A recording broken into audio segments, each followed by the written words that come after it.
Last week, the brand Pabst Blue Ribbon Beer got into a brouhaha for a rather blue tweet posted by one of their employees. Keep listening for that tweet. Listener discretion is advised. Welcome to the Indestructible PR Podcast, where we use current events and tested media and PR strategies to help you manage a crisis and build an indestructible reputation.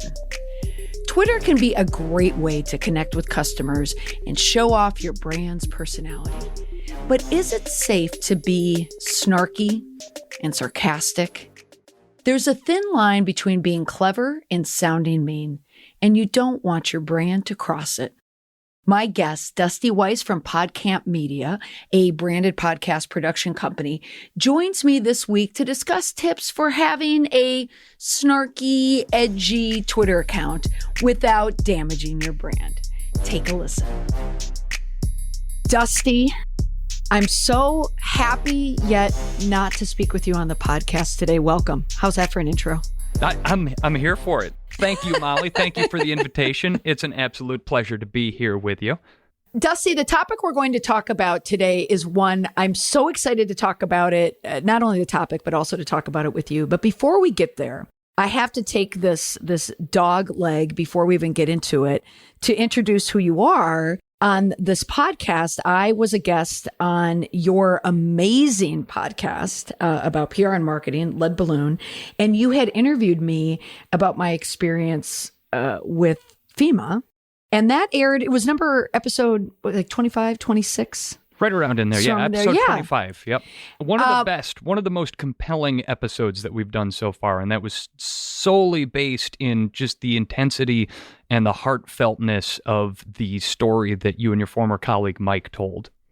Yeah, and you and I talked offline before we started this recording, but I was telling you, one, the production value and just the journalistic style and effort that you put into it was beyond compare. I mean, it was absolutely amazing, but it was a little triggering for me. It was very triggering. It was a triggering story, Molly. Not everybody has had their foot run over by a truck in the middle of a disaster zone, but these are the experiences that we have as storytellers. Sometimes to tell the best story, we have to put ourselves in harm's way. And your story of doing that and Mike's story of doing that to help other people and to tell a compelling story is really one I think that a lot of people in this field can relate to. And so thank you for sharing it. And that's what we do on the Lead Balloon podcast is we really try to get to know the people behind the public relations and marketing titans of this industry. Because at the end of the day, we all go home, we all hug our kids, we all pet our dogs, and we all have stories from our past that love them or hate them, we tell ourselves, and they really define us as people and not as professionals as well. And so you're taking the time to share that is something that certainly will stick with me, and I've heard from a number of professionals in this space since then that your bravery in sharing that story has inspired them as well. And so thank you for doing it. It's not all that on Lead Balloon. Sometimes, and a lot of the time, it's a little more light. It's funnier stories like, oh no, the box of press releases got dropped on the airport tarmac in the rain and the press conference was ruined. Or things like that. But the further I get into this Lead Balloon project, the more that I realize that there are a lot of people that have found themselves in tough positions in the field of public relations and marketing, and we can share those stories and bond over the I guess the shared trauma of having to work in a field of strategic communications. Yeah, a lot of the topics that you talk about, they are light. Mine was more like lead. It was probably heavier of a topic, but it's an excellent podcast. So it's nice to reciprocate and have you on my podcast. And we're going to, as you mentioned, keep it a little light. We're going to keep it light because your topic, and we went, back and forth forth with topics. There was one that jumped out, which screams Molly McPherson, and the topic of just edgy brand Twitter. You and I were talking or emailing each other when there happened to be a tweet from a beer company that went a little viral. And you, Dusty, being from Wisconsin, you know your beers, don't you? It's near and dear to my heart. And I'll tell you this too, Molly. When PBR stepped in it, so to speak, earlier this year with their attempt to do some edgy brand Twitter, I was delighted because everybody enjoys talking about a successful campaign, but maybe I'm evidence of this. I enjoy talking about spectacular failures and disasters a little bit more. And so the first thing that I did, Molly, was start working my sources, being Milwaukee-based, and trying to find out sort of the story behind the story of this epic fail on PBR's Twitter account, Pabst Blue Ribbon. Of course, we all know they got a blue ribbon back in 1896, and they've been bragging about it ever since. And so, I worked my sources a little bit and might even try to do a lead balloon about it down the line here. But as usual with these things, there's a little more to the story behind the scenes. Dusty! That, maybe didn't make it into the editing coverage yet. Are you bringing an exclusive to the Indestructible PR we got the scoop. Podcast? We got the scoop, Molly. I love it. Okay. Well, why don't you bring us back to this? I saw the tweet the day of the tweet. It was cringy. It was cringy, but it was also spit out your drink type of a reaction. Like, what is going on? Now, you're like me. You see something happen online. I'm sure you're like me. You want to know what's behind it. Who's behind it? Is it a hoax? Is it a person? Is it a drunk Gen Zer? Like, who did this? So, Dusty, give us the history of what happened. And you have to say it word for word. We're not going to bleep it. You're going to make me say it? All right, you're going to make me blush. I'll say it if you want, but it has to come. You know what? I got it right here. Right here. So, all right. Let's hear it. Level setting. In the beer drinking community, there's a certain subset, and they like to, I guess, observe an event that they call Dry January, right? And I guess the idea is you can have a beer every night during the year, but as long as you don't drink during 1 month out of the calendar year, that demonstrates that you've got it under control, right? Mm-hmm. So that's that.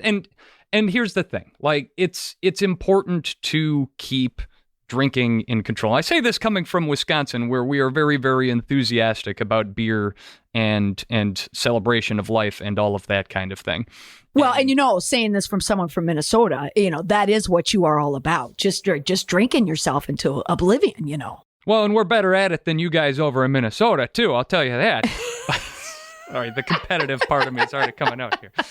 And so as all of these Twitter accounts were observing Dry January, whoever was running Pabst Blue Ribbon's Twitter account, and they have had a history over the past few years here of trying to just tiptoe right up to the edge and embrace their status as kind of a third tier beer.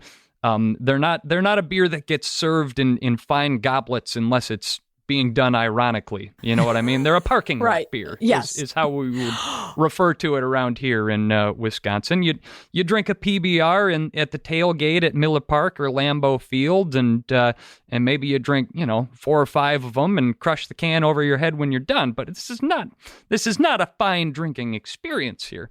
And so their Twitter account has really embraced this, and to a certain extent, they've done a good job of defining who their target audience is and talking to them in a language that vibes with that crowd. But then they tiptoed up over the line here early in January.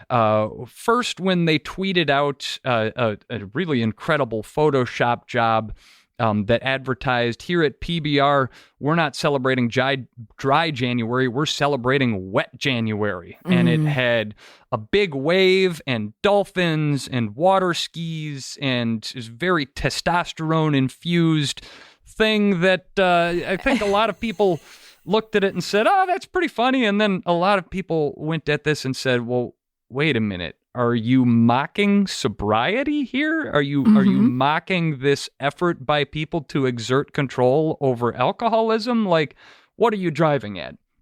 And so that marinated for a little while. And I think really this played out all over the course of 24 hours. And then out of the blue and like a bolt of lightning, whoever was running the Twitter account tweeted, "Not drinking this January? Try eating ass." And that was really the A-bomb that shocked the world of Twitter, because it got so far outside of the brand Twitter sphere and the beer Twitter sphere. I'm a big beer fan, and so I follow a lot of prominent beer critics, all of whom unanimously retweeted this and said, what are they thinking at Pabst Blue Ribbon? Okay, but are you going to tell me, though, you know what happened? Like, I've read up on what they think happened. You know, I saw the response. But do you know deeper than the response? You know the inside scoop? A little bit. The response, of course, officially, and by the way, if you haven't clicked into this thread, hopefully it's archived somewhere, because they deleted the tweet. They deleted it, yes. Which begs the question of, and we'll get into this more down the line here, if you're going to engage in edgy brand Twitter, for the love of Pete, if it's good enough to press send on the tweet, there's no reason to delete it after the fact. Like, live by edgy brand Twitter, die by edgy brand Twitter. But if this is a decision that you have made as a company that you are going to engage in this type of marketing, stand behind it, have the guts to stand behind it. And so what we saw at PBR was sort of your standard CYA, we're having a disaster on Twitter approach. They blamed a rogue employee and deleted the tweets and did a couple of well-placed interviews about it, and then quickly tried to change the subject as quick as possible. And like so many things in the Twitter sphere, it'll be last week's news in fairly short order here. But to blame a rogue employee is mildly ridiculous when this is exactly the type of content that has been coming out of this Twitter account for literal years. And this was clearly a strategy that they had arrived at and blessed. It's not like they were unaware that PBR had a Twitter account and it was putting out this kind of material. And so to say it was a rogue employee is a little bit, and this has been confirmed by my sources, that there was a person on the team who had been deputized to speak as the brand. And for the most part, people kind of rolled their eyes and chuckled about it. And then this happened, and that person took the fall, fell on the sword, and right. And really hadn't done anything all that different from what had been going on for years there. But they had to be the sacrificial lamb to cleanse the sins of all of PBR. Well, and that's what brings us to the topic of this podcast, this edgy brand Twitter. There's so many brands out there, food-related brands have really embraced this edgy Twitter persona, if you will. We know a lot of fast food, Wendy's, Arby's, Burger King. They've done a masterful job being witty, online. And so many of them try to compete with each other. I think in the hierarchy of wit, I think Wendy's has always been considered, they had their moment where they had the wittiest Gen Z person or young millennial, behind the controls at Twitter. Burger King, of course, last January, I believe, is when they, around International Women's Month, I thought it was, that they got into trouble when they said a woman should be in the kitchen, right? One of those intentional tweets that went sideways quickly. What was interesting about this, and everything you've said, spot on 100%. The PBR brand is to be edgy. You're a beer. That's what you need to do. What I found interesting is it really did sit on the line of, is this a rogue employee, which in their official statement, they called this employee an associate. And the associate, did that. So it was definitely an inside job. It wasn't a hack. Thank God they didn't say that they were hacked. It was because that would have come out. Because right. It always comes out. Exactly. Because you don't get hacked on Twitter. However, it not only was like edgy, but try eating ass. Like, what is that? I mean, there's a lot of edge out there, but that's where I looked at it as, this is an employee who quit as soon as they hit send, because that is like blow up the Twitter account type of a tweet, wouldn't you say? I mean, there's a lot of edgy things, but eating ass? And it went on, because it was not just a one and done. It kept going. Quit. They engaged with people for the better part of a day before someone in management pulled the plug on it. One of my favorites from further down the thread, if you got to read the thread before it was deleted, was somebody tweeted back to PBR or ass, what's the difference? And whoever was running the account shot back, ask your mom. Whoa! I mean, it's crazy, but you're right. It's that second tweet. So that's when I kept reading it. And it's so funny, like, ask your mom. The term your mom, I think you have younger kids, but like Gen Z, like that's a phrase, like your mom, like that's a throwback. So I thought, okay, this is a young kid behind the controls of Twitter. They're going all in. And so my analogy for this is, you're a parent, you have teenagers. Parents know that teenagers drink, but they don't want to confront it. They just let it happen until the police show up at your door because you have a party or they're arrested, right? And then the parents Shame or the exec, right? Shame on you, Dad! You did a beer bong with us. Yeah, but then like the executives are the parents here. They got called out. They went too far. Someone wasn't paying attention. They said, "Oh, our young social team is being our young social team," until it was a problem. So, Dusty, now we're talking about what are the rules? What's the playbook for edgy Twitter, using PBR as an example? Well, I think it starts with making sure that you have deputized the right person. If you are going to engage in brand Twitter, there's a whole AMA that the social team behind the Wendy's Twitter account did once.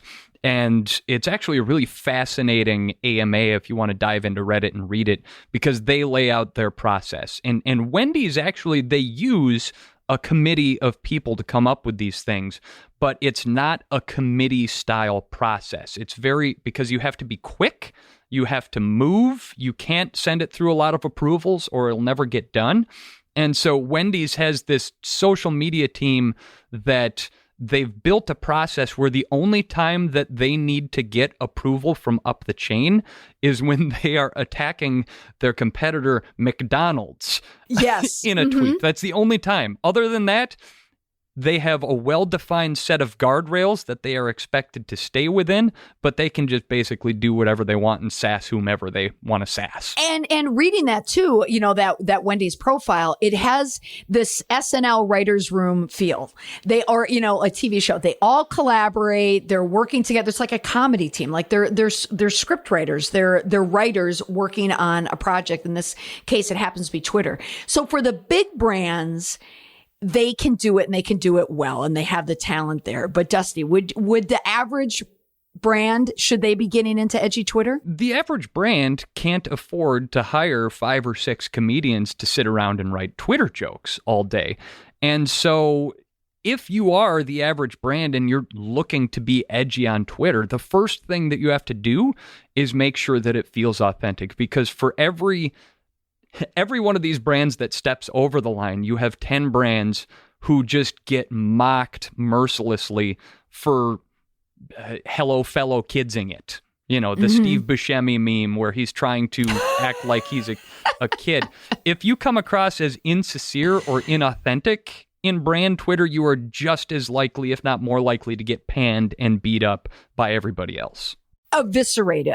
So the currency, you're absolutely right. So the question is like, which is more risky? And you look at PBR or ass, or is it being, or is it being, putting up, clunkers on Twitter? And I think if you just have an inauthentic brand or one that is witless, can cause more damage. Right. I would tend to agree with you there. And it's why I think the question that you have to ask as a brand is whether you want to engage in edgy brand Twitter at all. If you're going to do it, go all in and do it right. But edgy brand Twitter is like Thunderdome. There are no rules. It's messy and usually unpleasant. And there's as good a chance that you'll get murdered as there is that you'll succeed. And so ask yourself really if you want to get it. Because in a way, my early background is in radio, right? And in a way, this is the morning zoo, the shock jock approach to doing branded social media. And you can leverage this incredible engagement if you do it right. But if you're aiming for the edge, sometimes you overshoot. And when that happens, you can have a tough go of it. And so I like that. You're bringing in the morning zoo, the edgier ones on Morning Zoo, or the Howard Stern-esque type of communications and broadcasting. Yeah, look at your Twitter with the same approach. It's the same approach. It's a radio show. Relatable. People, at least to a certain point, have always enjoyed feeling like they're in on the joke. And so if you define your in group, it's okay to piss people off on edgy brand Twitter. I would argue that that's sort of the point, is you have an in group and you have an out group, and obviously your in group is bigger than the out group, and you spend some time deliberately triggering people. And it's been a successful strategy for a lot of people. I mean, I'll throw it back to, I have a whole list of examples of brands that have done it really good, but one of my favorites, and I've been in this space for a long time. I'm a digital native, a millennial, and one of my favorite edgy Twitter accounts is the account run by my alma mater, the University of Wisconsin-Madison. Go Badgers! Oh, geez. I knew you were going to bring in the Badgers. Wait, you're saying that what happened with them? They have an edgy account? I didn't know anything was edgy in Wisconsin. Well, you see, a long time ago, back in 2012, I think it was, the UW-Madison Twitter account was taken over by a young fella, 22 years old, mid-grade millennial named Nate Mole, and he was really sort of deputized from an early age, and they said, well, you know all about this Twitter thing, right? Just go ahead and just do your thing. And so he identified very early on that the most important audience that he had to address was students at the UW, and prospective students especially. And he was very canny in doing a good job of making the university look good, but also talking smack. And I brought this up specifically because of your roots in Minnesota, because his most frequent target was Goldie the Gopher. And he was just absolutely merciless in eviscerating the Golden Gophers, particularly over their shameful and embarrassing inability to ever win Paul Bunyan's axe in their running rivalry with the Wisconsin Badgers. Go Oh, Badgers! Wait a minute. This is coming back to me. This is coming back. But didn't they just win the Paul Bunyan? Look. They went like 20 years without touching the darn thing. So I think the record speaks for itself here. Well, the record does. And Nate, okay, now it's coming back. I didn't know it was Nate, but now I do remember seeing social media action as it related to the Gophers and the Badgers there. Certainly, and it's never been just overt things, but it's always been just really subtle jabs and deliberately mean stuff, like the Sunday morning after a particularly bad Gophers loss, just tweeting, "Hey Goldie, y'all good? How are things?" and so he's a master, and he's still running the thing. But then you look at a brand like Denny's. Denny's is known for its very weird sad, depressed tweets. And Wendy's, again, the food space is, Denny's tweeted once upon a time, if you close your eyes while holding a warm pancake, it's almost like holding hands with a real human. And just really targeting that sort of absurd millennial humor and getting real weird. We talked about Wendy's for a second and the way that they're not just unafraid to go toe-to-toe and roast McDonald's, but how they'll roast their listeners or viewers, as it were, too, to the point where people actually tweet at Wendy's to get Wendy's to roast them. Roast me, yes. And that's clever. That's straight Reddit, Twitter, right there, and they do such a good job. So, Dusty, what can someone take away from this? Someone running a PR comm shop, an owner, a manager, executive team. What do we take away from this for a brand, like in terms of their social media account? Well, again, ask yourself whether you really want to wade into that space. And if you do wade into the space, know that you do it with a certain amount of risk. It is not a safe play. Now, with risk comes the potential for reward. So do that internal calculus, decide whether or not you're ready to do this. And then whatever you do, make sure that it is authentic. Authenticity comes from being self-aware, from having a good sense of humor, a good sense of the absurd, and being willing to poke fun at yourself. Also understanding a good old-fashioned ironic sense of humor. And again, that level of authenticity, unless you've got an entire writer's room and a really solid process and a blessing from upper management, it doesn't come from committee think. And so for mid-level organizations, it really comes down to deputizing one person to speak for the brand, making sure that it's the right person, and then giving them solid guardrails to do it. I once upon a time, I ran the Twitter account for the city of Milwaukee. And city of Milwaukee cannot afford to have an entire writer's room full of people. And so it was just me. I had permission from management to do it. I had permission to be a little bit edgy, but the guardrails that I were given were this. And that's, you have 16 bosses when you work at the city of Milwaukee. You have 15 members of the city council, and you have one mayor. And if what you are tweeting would not get the unanimous approval from all 16 of those people, then absolutely do not do it. Now, that still leaves you a little bit of wiggle room to have fun. I got into a very public and highly retweeted spat with the city of New York once upon a time. About what? Snow. What else? It's Wisconsin. It was 2015, and they were tweeting at the time about hashtag Snowmageddon 2015, and this is when they got all of 8 inches of snow. And so as the city of Milwaukee, we just started piling on, so to speak, mocking the fact that 8 inches of snow was enough to shut down the entire city. Mocking the fact that Al Roker had been so worked up on Good Morning America about it, and that blew up. That was my most highly engaged tweet by an order of magnitude when I tweeted on behalf of the city of Milwaukee, and it was all in good fun. At the end of the day, we even ended with an exchange where the city of New York and the city of Milwaukee made up with each other very publicly on Twitter, and we promised to send them a basket of beer and cheese and sausages in the most Wisconsin way possible. And did you do it? Oh, of course. You gotta follow through with the beer and cheese and sausage. And did your 16 bosses okay it? Did you know you could go attack New York?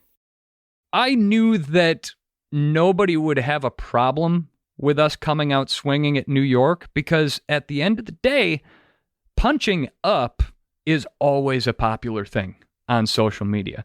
If New York came out swinging at the city of Milwaukee, they would have caught it on the chin. But once we threw the first punch, it was anybody's game, and we had a lot of fun with it.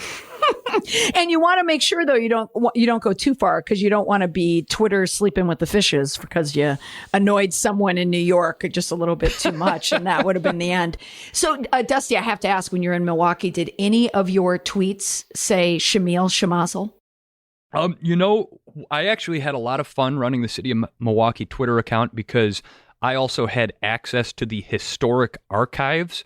And so to that end, I did a lot of tweeting of old photos of Milwaukee's iconic City Hall clock tower with, yes, the Welcome to Milwaukee signage on it from Laverne and Shirley.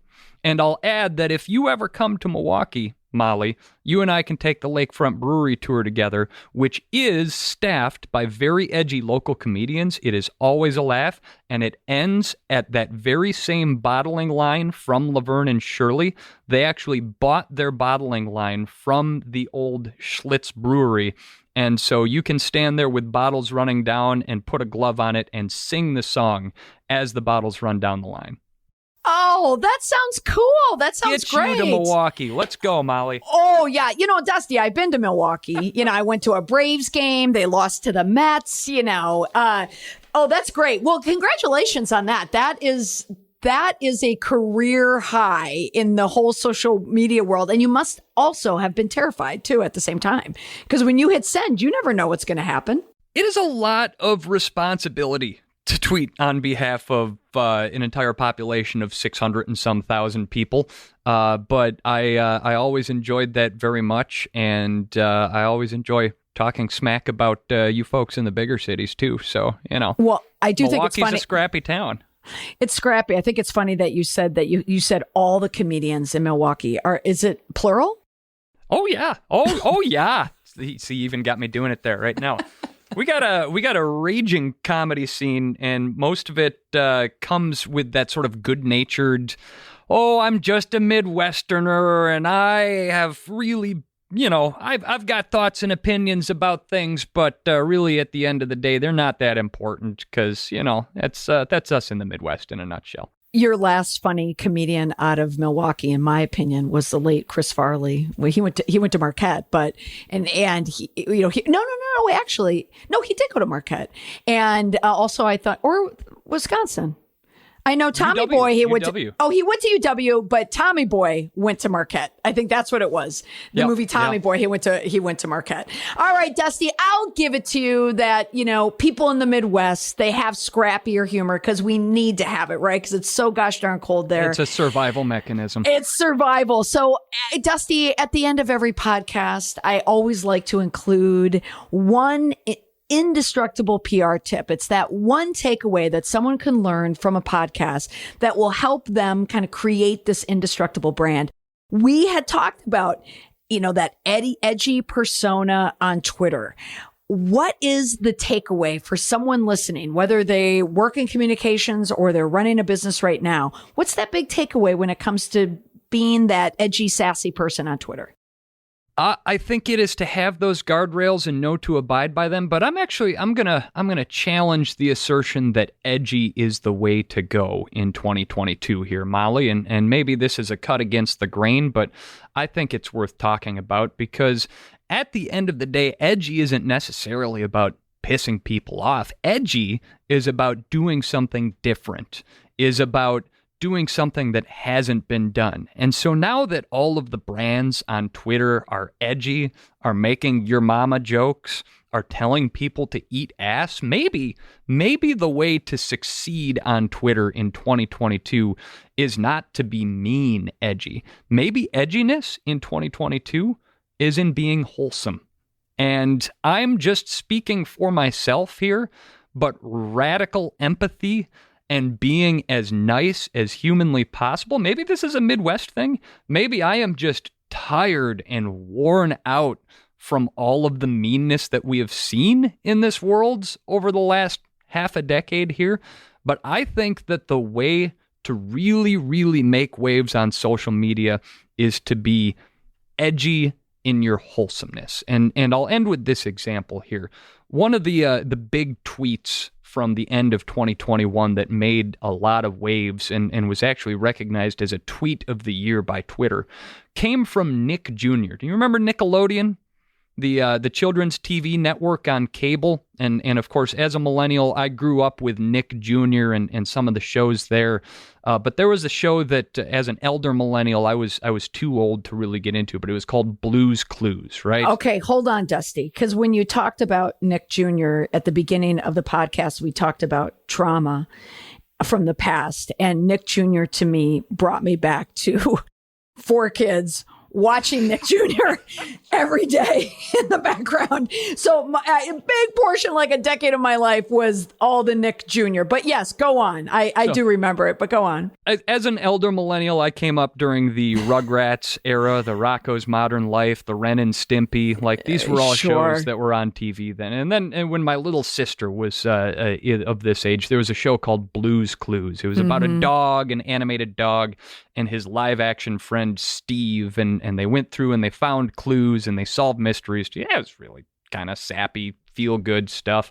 Well, anyway, Steve from Blue's Clues jumped back on the Nick Jr. Twitter account to recognize the 25th anniversary of Blue's Clues being on TV. And it was nothing that was deliberately funny or mean or in your face.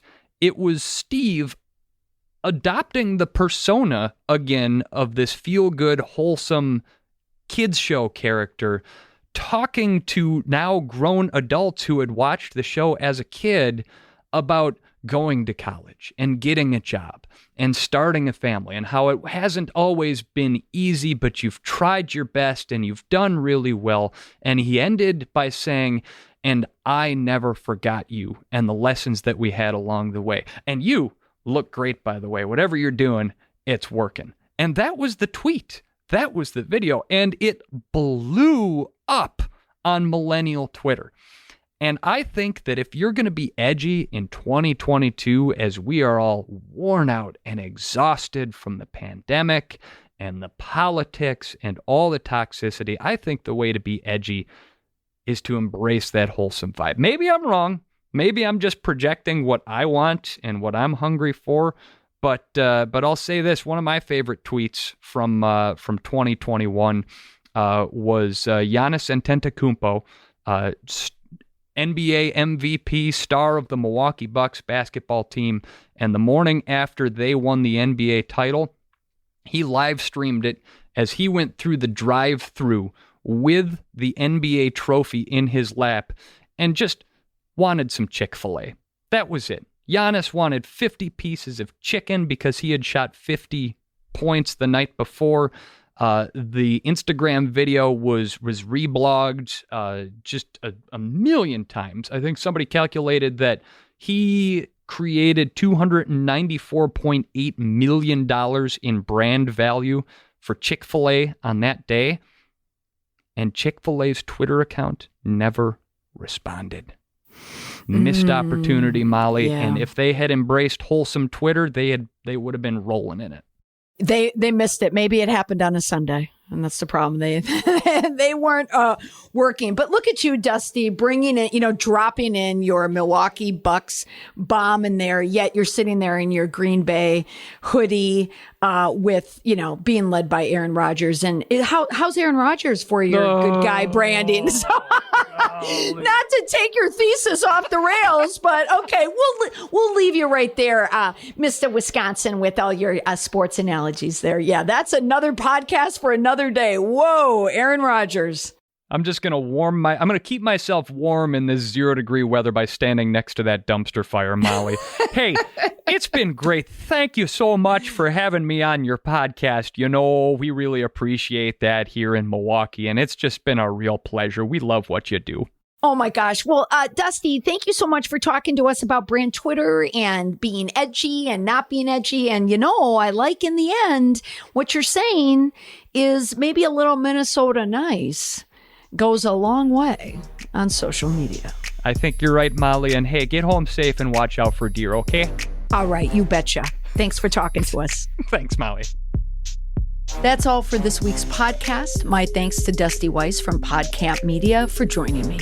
There's more information about Dusty and his work in the show notes, as well as a link to my interview with him on his Lead Balloon podcast. Bye for now.